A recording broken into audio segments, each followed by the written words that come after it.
Last Friday, the day after we recorded our previous episode, a decision was made by six people that has completely disrupted the lives of millions. I'm speaking about the removal of Roe versus Wade by the Supreme Court in the United States.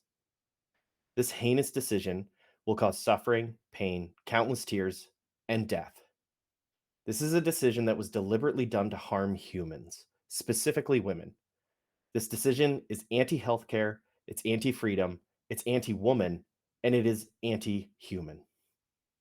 Since the news broke, there has been outrage across the United States, across Canada, and across the world, and rightfully so. I've seen friends shaking with tears. I've seen friends shaking with tears in their eyes out of anger and fear. I've held my wife as she cried, heartbroken for her friends and strangers that will now suffer from the decision of six people. If you aren't angry, then you should be. But just being angry is not enough. It isn't enough to read a tweet and hit the like button or to share a story to your Instagram. Thoughts and prayers have never been enough, and neither are the hollow words on just a Facebook post. Apathy, complacency, fear of stepping on toes, all of that needs to be pushed aside. There was a decision made that will result in people dying because they aren't allowed to receive healthcare. It's as simple as that. All of this because six people are enforcing their personal beliefs on millions of people. This cannot happen. Sitting back and hoping this blows over, it won't happen, nor will it help. If you're mad like me, then do something. Look into places that can provide this healthcare service and donate. Reach out to your friends and check on them. I'm willing to bet they're not okay. If there are marches, march with them. If there are protests, protests with them. The more apathetic we all get, the more that the people in power will try to get away with. They're stripping people of their freedoms, ironically, in the supposed land of the free. If you say, well, I'm not in the US, I'll be okay, you're wrong. In Canada, the majority of Conservative Party has publicly supported the removal of this exact same healthcare. I I know I don't have a lot of power. I'm just one guy. I write and edit documents for a large company.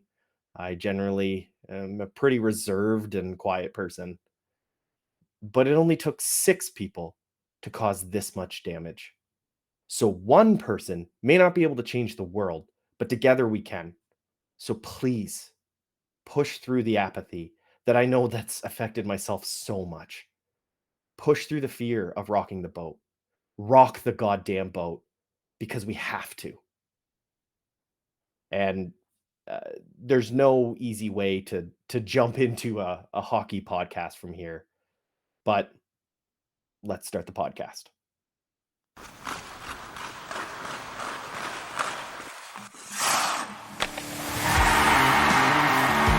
You're listening to the Ice Prep Podcast.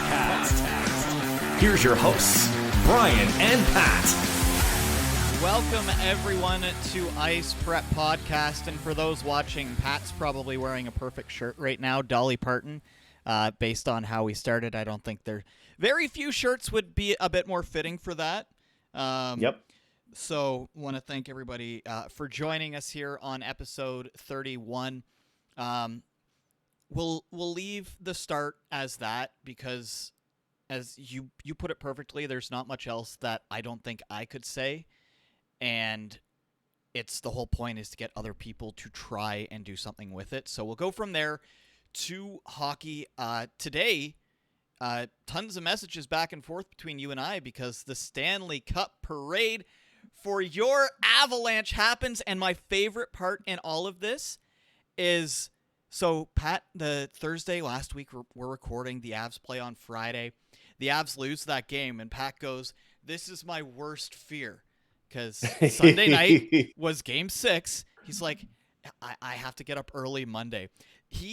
I have never seen somebody so both happy and not happy that his team won the Stanley Cup, because he was like, "Oh, I have to stay up so late now."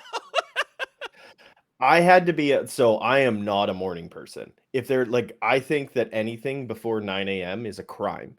And Yeah, it's terrible. Trust me, Brian. I know that you have kids and your whole worldview is now different, and I'm aware of I this, I but I just I the used to fact that I never had to see be up at 10 a.m. or before, so I get that. exactly. So the fact that I had to be up at 5:45 in the morning, and of course they won on the Sunday.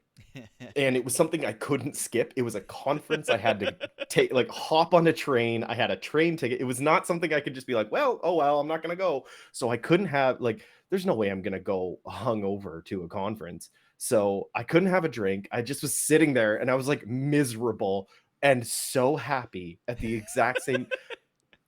What is that feeling? What is that feeling? That's not fair. I will say, So for those who yes, have been following along, Pat finally did send some messages in all caps to me.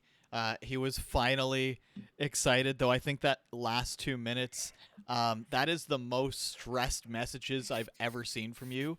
But one word, all like just lowercase, all word. Just I couldn't. Oh no, they go no. to commercial break, and Pat's like, "Yeah, my heart rate's like 120 resting right now."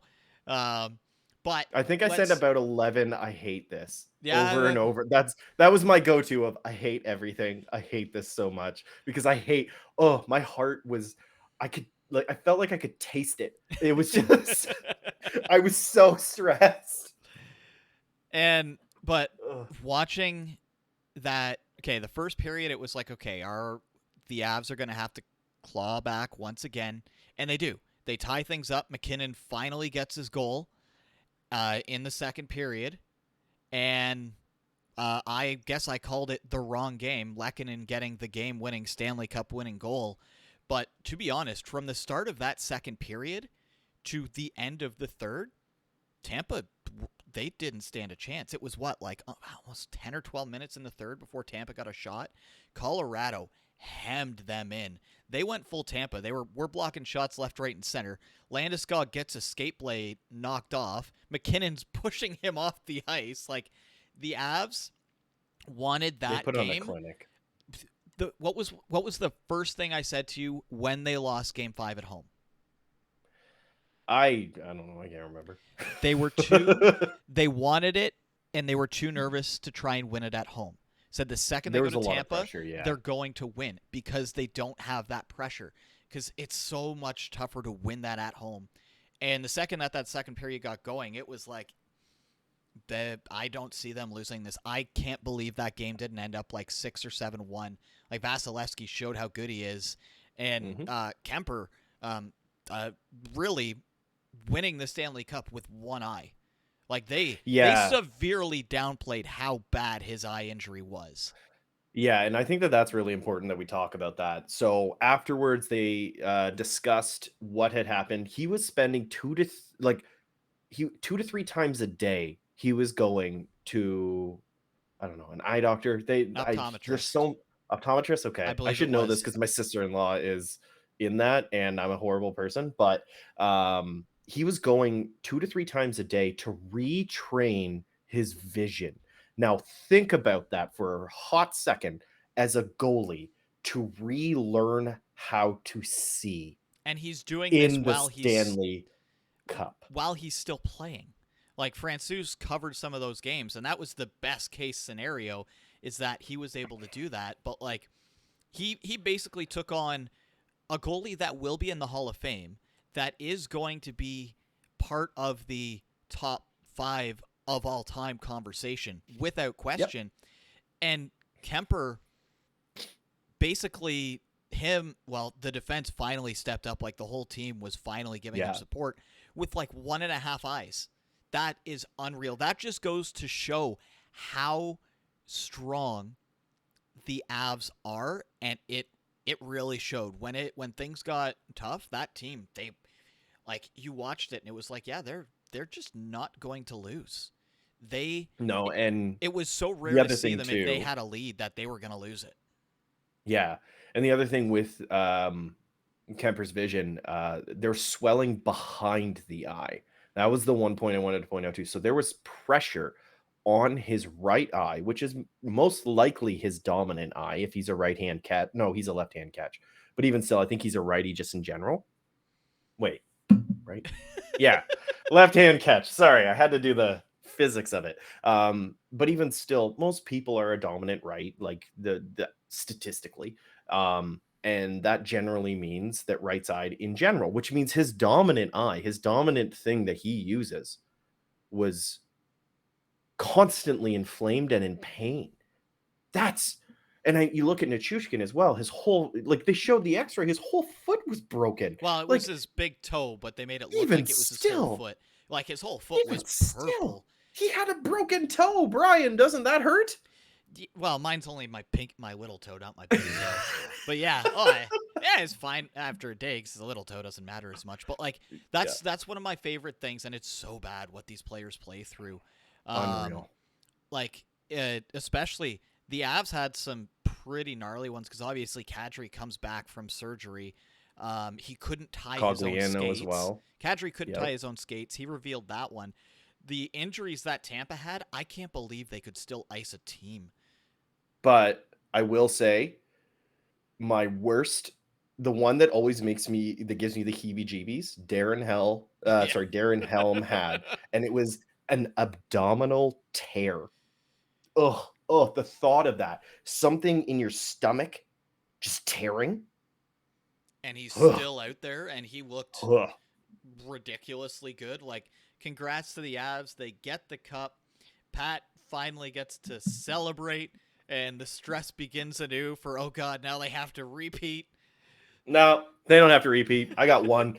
If they repeat, that's just gravy. I don't care. So when are you gonna print off some a new thing to add to your banner back there? You gonna get a new uh one?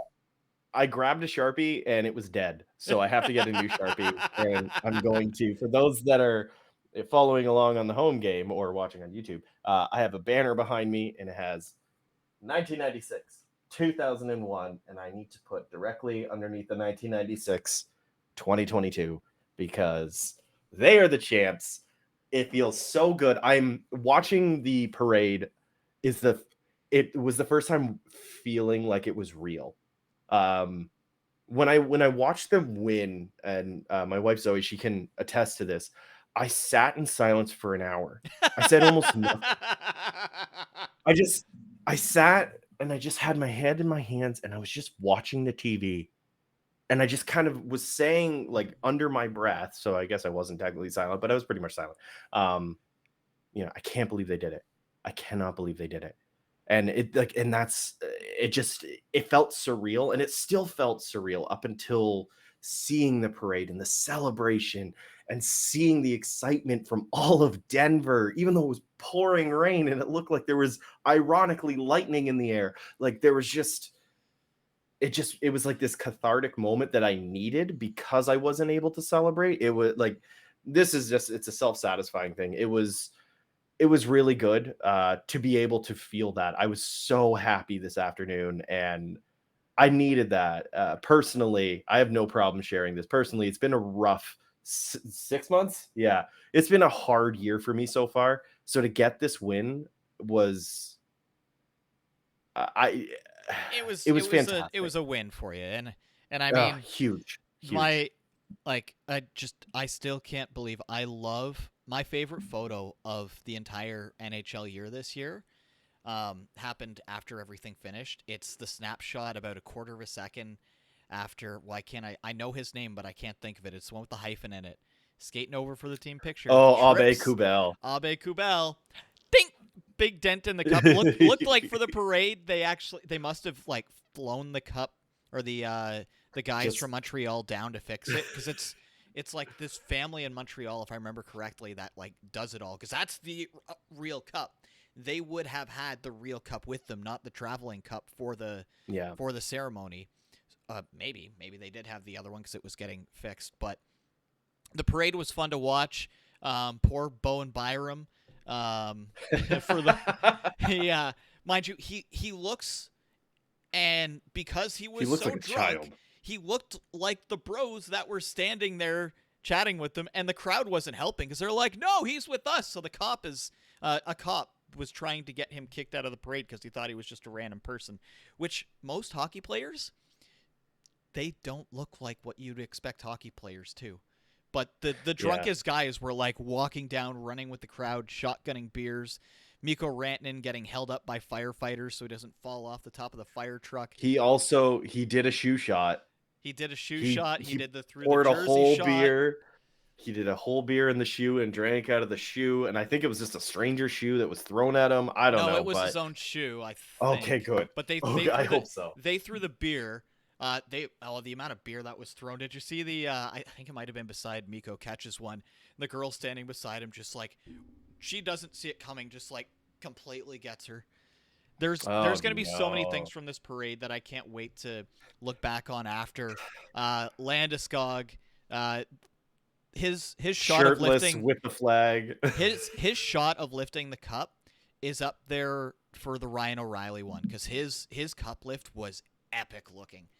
Yep. Landeskog's is up there too now, but that shot of him without a shirt, with the Swedish flag draped behind him, holding up the Stanley Cup, he's It's the giving Viking. like they're already giving Ovechkin a run for their money, and I love it. There's a very good chance that the cup will be coming to our city in the near future, to London. Two Londoners. There's Nazem Kadri and somebody in the back office is from London as well. So there's a Um, good chance. yeah, so I believe it's one of the assistants to the general manager. I was actually talking the coworker used to be a goalie for the London Knights way back when as well. Oh no way! That's pretty Yeah, cool. What a cool so little. Yeah. you learn fun things sometimes, but like it's this I can't wait to see because with Ovechkin, obviously we got to see some of the craziness. I have the feeling this crowd is the the insanity is going to follow them and they're all just going to party because it's the like Tampa Bay never really got to do this because of COVID. Like we were No. talking, they had I will argue that they had the best parade for a trophy win ever. The One boat of the parade most to me is fun parades. the coolest things. But their celebration, they couldn't really do it, or if they were, they couldn't really be public about it, right? Because COVID lockdowns. I Well, have the and you feeling, couldn't just have general public yeah. either. You had to have a boat. You had like there was so many limitations, so you weren't able to get the crowd, and you couldn't get that like energy. You were just feeding off of each other versus the crowd. But I mean, even yesterday, the video coming out, it must have been Landeskog's place of like everybody drinking, and the videos are coming out on Insta and Twitter and TikTok from like when it's early in the day to the players being completely trashed late at night. Like I love seeing that type of thing. I just hope nobody gets into trouble. Um, It that, should be fine. If but you do I want to see the behind the scenes, oh yeah. the account that was posting it the most, Eric Johnson. EJ. I started following him, and all of a sudden, he had this like 45-minute long story that Stanley Cup. I don't know. Oh, I hit my mic. I don't know if anybody saw it. There's a video that went around. It was later at night, and they're all dancing and singing to music and stuff. And the Stanley Cup is sitting, and there's a whole bunch of McDonald's around it. Yeah. And I just was like, I love that. I love that so much because it just feels like that was like, oh my God, we haven't been able to have this. We're getting McDonald's. Like, They probably all looked at McKinnon like, and he was probably like, let's do it. Eating the Big Mac. Because he's like, there's a lot of stuff coming out about McKinnon. This is something I wanted to talk about a little bit about him being kind of dictatory when it comes to getting the team in line. I think that there's a lot of speculation that's happening. Obviously, I don't know, well, so I can't the only say one reports or that the we had other. heard were from players who had left, and like Well, Zadorov. and I think him Wisniewski, I and think. Zadorov and McKinnon were never really on the best of terms, and that leaving. Yeah, I mean, look at but go it ahead. was it. I was gonna say Wisniewski. He did post something on ESPN, and it was just talking about how McKinnon is so different because of the way he'll yell at you and be like, "You did it wrong. You have to do it right," and he would be relatively aggressive about it. Um, and while yes, I agree that's extreme. You shouldn't belittle people. Like that's not right ever in any situation. I don't think that it would get to a point where a person would be like, "Hey, I feel attacked," because I know, like, looking at what Landeskog does, he's the dad of the team. I feel like he would step in front of every single regardless of who it is, he would step in and be like, "You cross the line." Yeah, and He it's wouldn't yell, wouldn't punch them. He would say, "No, you can't do that. You know you can't do that." well, and you have to the players know too that he wants to win more than anything else. Like he has been very vocal about that in the past. Like Yep, losing to him is the worst thing on the planet. He will do everything in his power to win. And a he lot did. of what you hear about how he treats things, about how he trains, about how the way that he trains and was off ice and on the ice, that's coming directly from his idol. He saw, Yeah, that's coming from yeah, Crosby. and that's the Crosby mentality.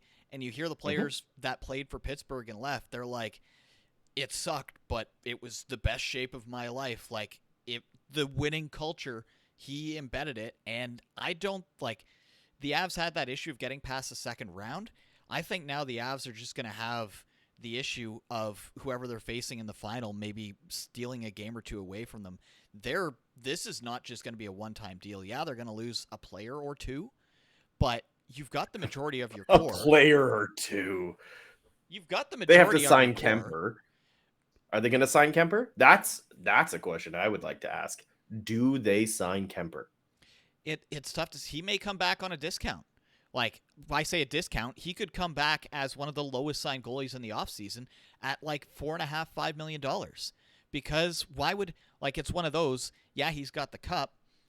You just never know what's gonna happen in the offseason. Like there's rumors going around that yeah, Kadri might get $9 million on the free agency market.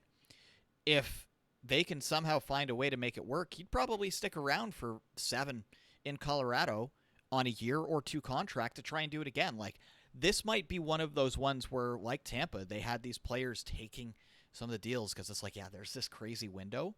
The Avs have Mhm. that. You have the best defensive pairing in the NHL locked in next year still.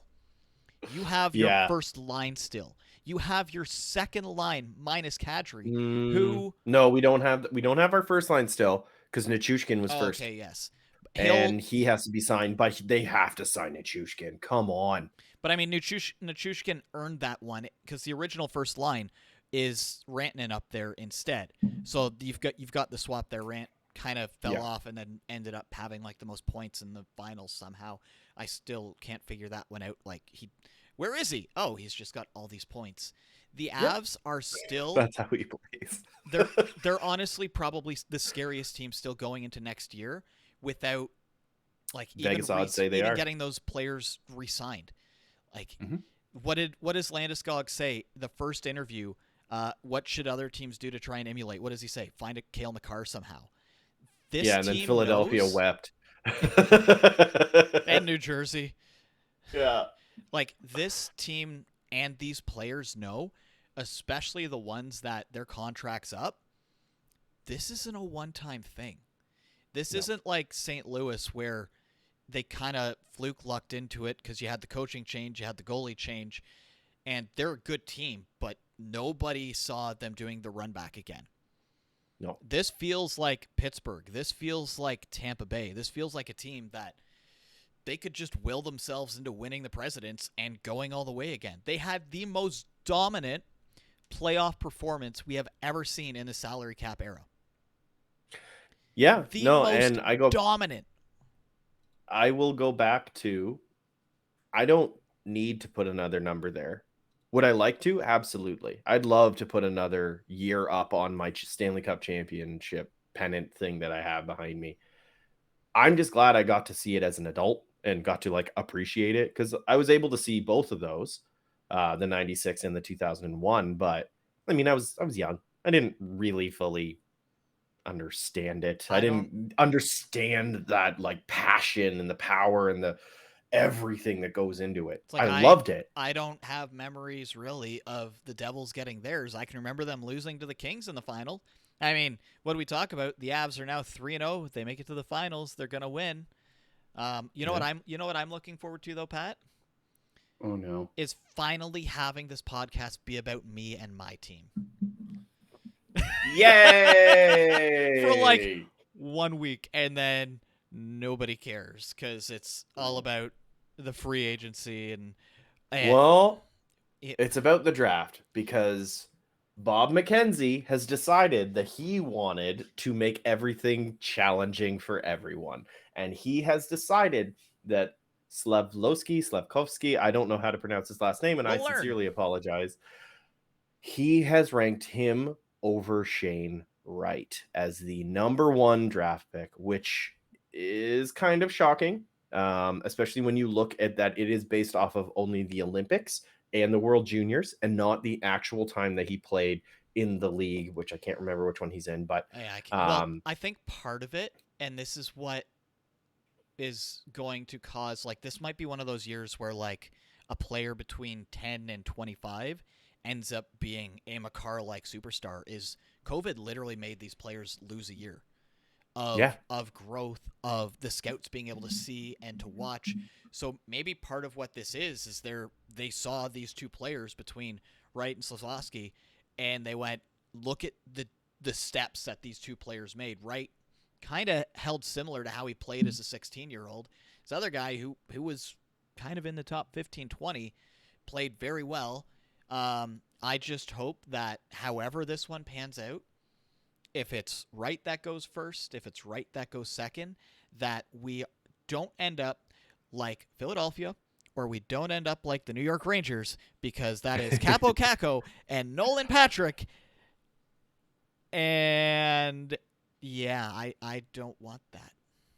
I mean, I don't want that. they're The, good the players. Devils I'm have not the saying. Devils have only had good picks in the first round in the early when it's number one. We Yeah, passed up superstars to take Pavel Zacha. He is good at what he does. I think if he gets traded somewhere else, which will be the best thing for him, he'll be a solid player, because I think that's a player that needs a change of scenery. The Devils kind of struggle in the first round outside of like the first 3 or 4 picks. We don't know what Luke Hughes is yet. I mean, we get to the second and sixth round, and hey, we still don't know what Jesper Bratt is signed for at this point, even though the rumors were that he did sign. So we'll see what yeah. happens. I'm excited to watch like the first 20 minutes and then not really care. Because The, and the thing that'll be fun for us is that I believe when we go to record next week, the 2 to 6 will just be finishing up, rounds 2 to oh, 6. nice. So that'll be kind of there. Maybe there's probably not really any players where we're like, hey, unless it's like, hey, it's a London night, or hey, the Avs took this Yeah. guy, or hey, the Devils took this guy, type of thing. But The one thing that I'm really interested about with the draft, there's two teams that I'm really surprised no one's kind of talking about this, and it's Columbus and Buffalo. They have draft picks that they have 2 draft picks in the top 16, both of them. yep, it's going to be one of And those that's years, I think. yeah, because I think everybody that's in the top probably 20, 25, they're all going to be really good players. Maybe not excellent or top tier. They're all going to be at least really good players. It seems like a really good year, not like a holy crap, this is amazing year, like we've seen in the past with like the McDavid But draft. That was fantastic. what a lot of smart people are saying is that there is a chance that some of those like 2 to 6 players could end up being some of the best players that come out. There's just no way of knowing because of that lost year. Because of But COVID. Yeah. I But I yeah, so Columbus has that 6th overall pick, and I've been kind of favoring Columbus to make a run for things. If they do a couple moves here and there, they're not in a bad spot. As much as, yes, obviously they didn't perform the greatest. They ended up, their 12th overall pick. So obviously they're not in the best shape. But at the same time, they're not in terrible shape. They're middle of the pack, and they have a 6th round pick. They have a 6th overall pick from Chicago because that was from Seth Jones. yep. And then they also have their 12th overall pick. And I think there's some really, really good options in that area. And they were not terrible. So maybe not this year, but next year they could have some really solid people on their Well, lineup. it all depends too on the way that Columbus looks, because they did a lot better this past year than they expected. They've got their goalie, it's a matter for them. It's okay. Do we want to extend this out a few years, or do we want to try and get a player or two and go for it? Because if the rumors are true coming out of Pittsburgh and Malkin is on his way out, you've got to think that the Islanders, the Devils, and Columbus are all looking up, going, "There's our opportunity. There's one spot at least." Capitals aren't going to have Backstrom. There's another spot. Like, there's potentially going to be two big openings for some of these lower teams to go after. So, Okay. I have a question for you then. okay. And I'm going to jot this down in our notes. I have the world's loudest keyboard is ready to start typing. Does it say Malkin to New Jersey? If so, yes. Where do you think Malkin will actually go? Not anywhere east, at least not in the Metro. I think if he's going to go anywhere, he wants to, or, well, Pure Chaos says he goes to Washington. Oh, Him and Ovi are buddies. oh, that's spicy. Him and Ovi are buddies. And he if he needs wants to someone prove, too. if he wants to prove something, then Washington and Pittsburgh, like, he's going to play against Crosby the most amount of games that way. So that to me is, if it's going to happen, Washington, they need somebody to replace Backstrom. And why not get Ovi's best friend? Could you imagine seeing Malkin that. versus Crosby with Ovechkin there as well? Like, hey, I don't need to eat for 2 days because that's just too delicious. That's so good. If he gets moved there, every single that would be so good for ratings. I'm pretty sure he's a free agent, so it's not like it would even be a move. And he doesn't have, like, Flower was like, no, I'm not going to go there because of all this. I feel like Malkin would. So, I didn't think of that one. So yeah, that I would also.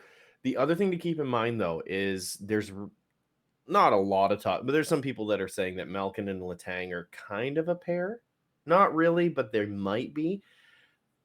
Do you think Letang would go with him to Washington, or do you think that the bad blood between the two would stop him, unlike Malkin, who would seek out that bad blood? I think Letang would go to the highest bidder.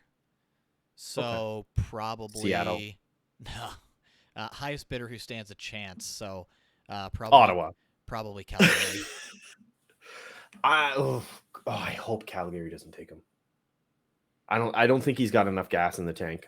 Calgary if anything, loves their old defenders who end up winning Norris trophies. So, I mean, do they need the defense? Well, it all depends what happens with Gaudreau, because Gaudreau is whatever happens there completely changes the dynamic of that team. And Monahan. Yeah. One thing we haven't talked about, by the way, is we were talking about the first round. We're talking about all this and that. There's a pretty big trade that took place. Oh, yeah. the LA Kings have now acquired 2/3 of Nashville's former first line. They now have Fiala trade with Minnesota. They give up their first round pick. They give up Brock something or other. Can't remember his name. He's from Minnesota, so it does kind of make sense. LA immediately signs Fiala to a 7-year by $7.9 million contract. That one in like 2 or 3 years is going to look not good at all. Nope. He's probably worth that for about 2 or 3 years, and then it's going to go. And apparently, guess what, Pat? Apparently, they're also in the market for Forsberg. So there is a chance that the old first line of Nashville regroups in LA. I mean, if it ain't broke. If it ain't broke, go to the West Coast. Right? I wanted him on New Jersey, but when I saw what it cost and how much he signed for, I was like, you know what? I'm glad we didn't. I also kind of hope we don't go after the Leaf player who's been allowed to look at the market, because the last time we took a player from the Leafs that had a good forechecking season, he hovers around our third line and doesn't do too much. Yeah, no, that was a good dump by Dubas to get rid of Andreas Janssen. And Ilya Mikheyev, the other soup, the lesser soup. Let's call it salt-free soup. Hey, but you wanted him on Edmonton way back Yeah, when. So I mean, hopefully Evander I will Kane gets 100%. booted from the league and then put Mikheyev up there. And I think that would be a good fit. I own it, like, and I'm not even trying to be a dick about it or anything. Like, I honestly think that Ilya Mikheyev would actually be a solid fit as a winger um, for Edmonton to pair or even to have on McDavid because he's a got separate gas. line. Like Yeah. you could even swap him down with Draisaitl if those two are apart, and suddenly you've got two Well, ridiculously fast players, and Dry's used to playing with the fast guys. So and the other thing to keep in mind too, I mean, obviously he's a forechecker, so he goes into the court as he gets the pucks, which is always a very valuable tool as we've learned from Valerie Nichushkin and Arturi Lekkinen. But I don't know where I was going with this. I completely forgot. I don't know either. Oh, Toronto loves to trade people that they're done with to Edmonton. Barry, CC, Hyman. Why not Mikheyev? Get rid of him. Clean Yeah, it out. I don't think like, yeah, he's quick. He put up some goals. I don't think he's that good. I don't think he's I worth. think for the Leafs, it's smart though because they're not going to be able to afford him, and they have players Mm-mm. that they have to get out of the Marlies. Yeah. Otherwise, they're going to demand trades, or they're just going to become stagnant. So that one makes sense. Um, it'll be it's this trade deadline to me might just be one of the more interesting ones. Obviously, yesterday was the anniversary of the 1-for-1 and 1-for-1 and Stamkos resigns. So Yeah. fingers crossed this year's got something just as crazy. I will say with the Fiala trade, I don't like it. Not because of what people got. I mean, obviously, Minnesota, like I said to you earlier this week, the second Stanley Cup is a constant reminder of how much in the hole Minnesota is with Parise and 12.5 million, I think. They just don't have. 40 over $40 million of dead cap space over 3 years. It's Christmas. It makes me so happy hearing those words that come out of my mouth every single time I say it because screw the Wild. But with Fiala, with Fiala signing for 7.7, roughly 7.9, That's that too much. and that's what worries me is that he signed for a lot of money, and now you're going to have players like you look at Kadri. He's going to look at that and be like, "Oh, I'm way better than Fiala. I'm worth 9, not It 8, it could be 9." it could be like the goalie market of last year where goalies just kept Or the getting these. defense market. Well, it was like 2 days of the goalie and defense market went boom, and then it went near. So Yeah. it's buy high, sell low was like literally the motto of the NHL last year. Um, we'll see what happens. I mean, Minnesota probably still has to shed more caps, so that'll Yeah. be interesting. One thing you had on here, it took me a minute because I was like Anderson.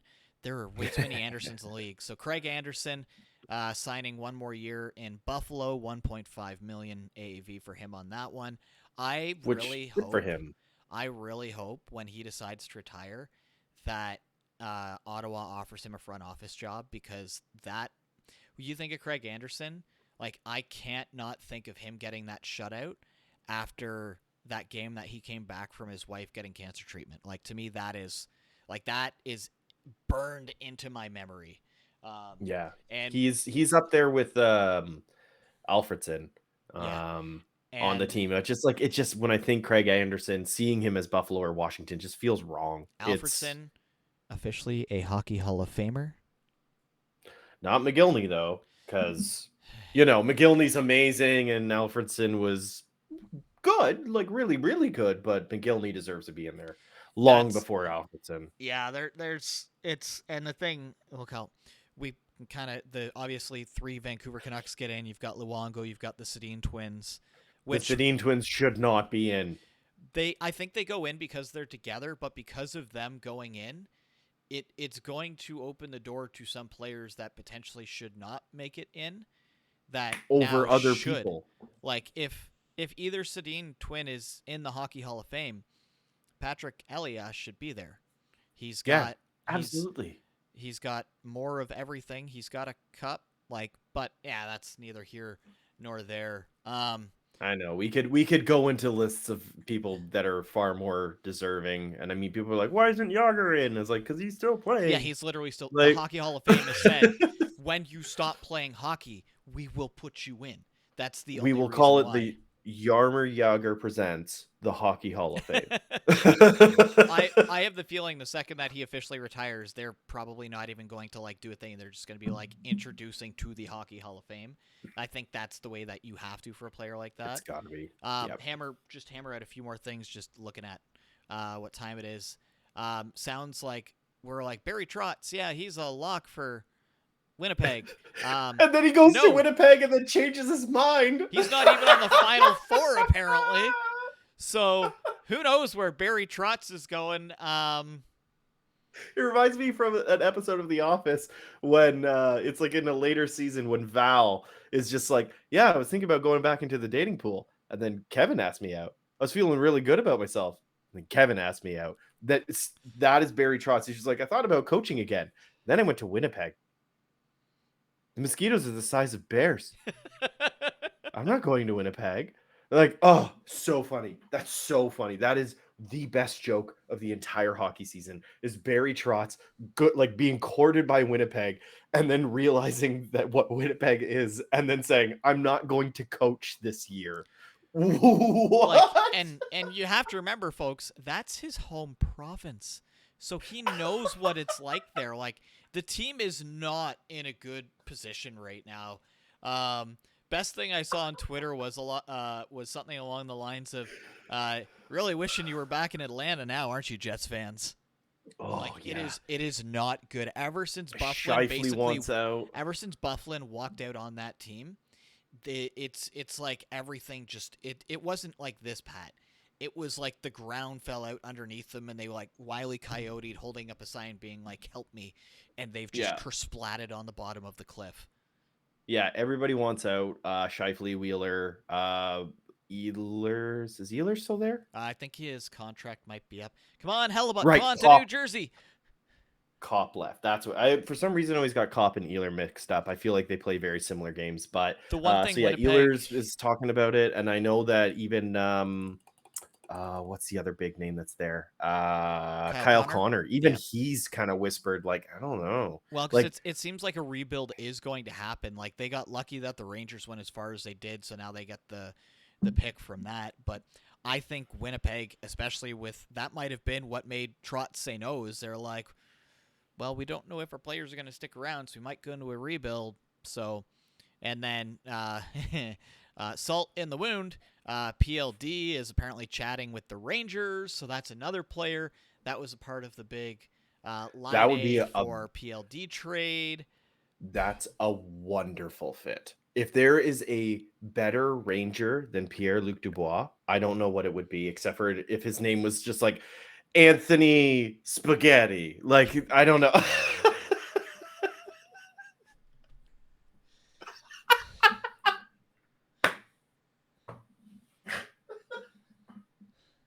That's the dumbest thing I've ever said. Yeah, you've said some pretty dumb things. That one may have taken the cake. And what I was going to Tony say Spaghetti. before you went full spaghetti on me is it sounds like Panarin might be on the outs in the Rangers as well because their owner is crazy.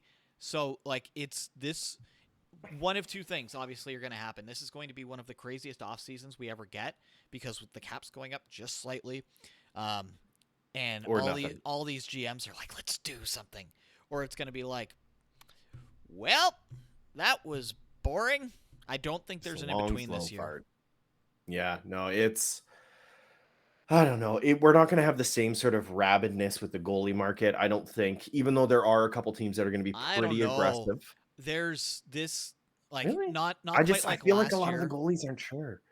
Maybe. Well, actually, when you think about it, though, You've got Toronto Seattle who needs to. Seattle's in the best market right now. You've got Florida who rumors Bob might be out.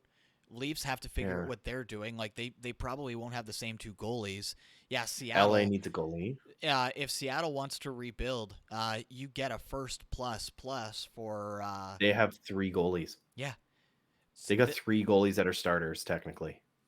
I mean, I think nobody will want Philip Grubauer. They'll be more after others. But I mean, Joey Decord and stuff. Yeah, we'll see what happens there.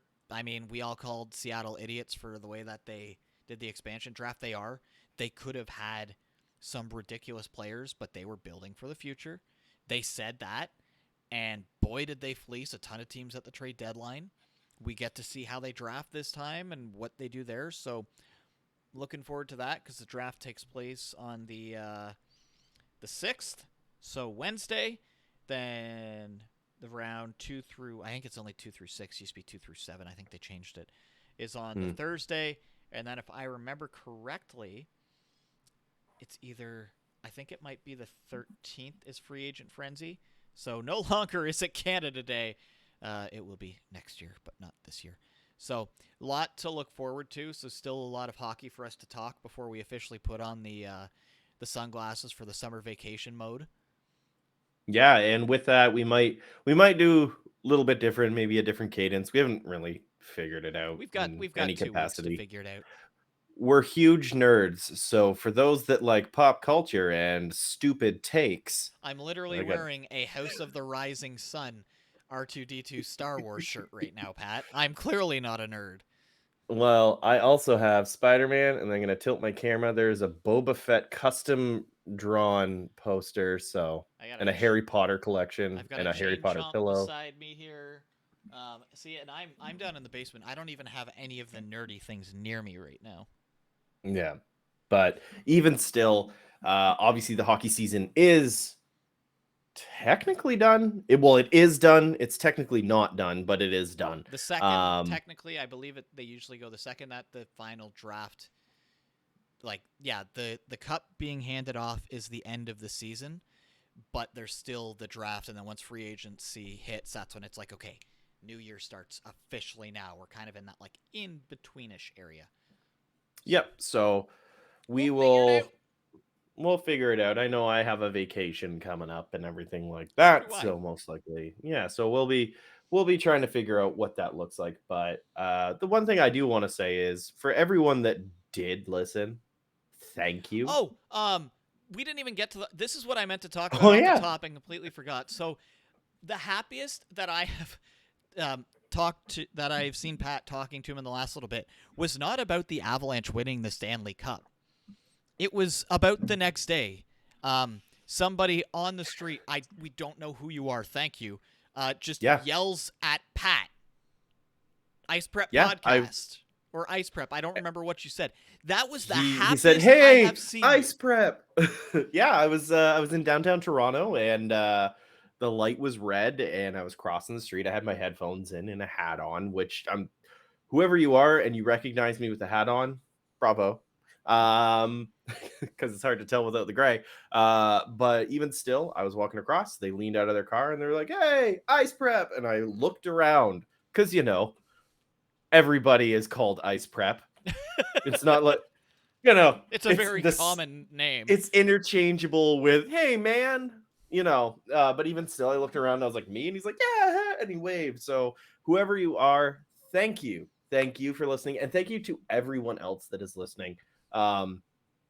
We did this because we wanted to have some fun during hockey. We wanted an outlet to talk about hockey as well. Our wives wanted us to have an outlet to talk about hockey.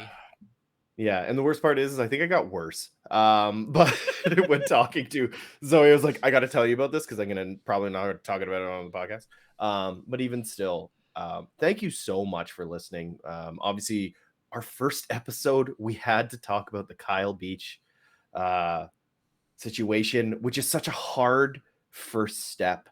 Is what is that voice? So the fact that you stuck with us through that, you've been listening for now 31 episodes. Can't thank you enough. If you've listened to all of them, that's it's a dream come true. So thank you so much for listening to us. That's amazing. I really don't have much to add to that, Pat. So I guess we'll talk to everybody next week after we find out which player New Jersey gets up with at the second overall pick, because who cares who Montreal takes? I mean, Montreal fans. No, I don't care. Looking at you, Valdron. Your best friend is okay.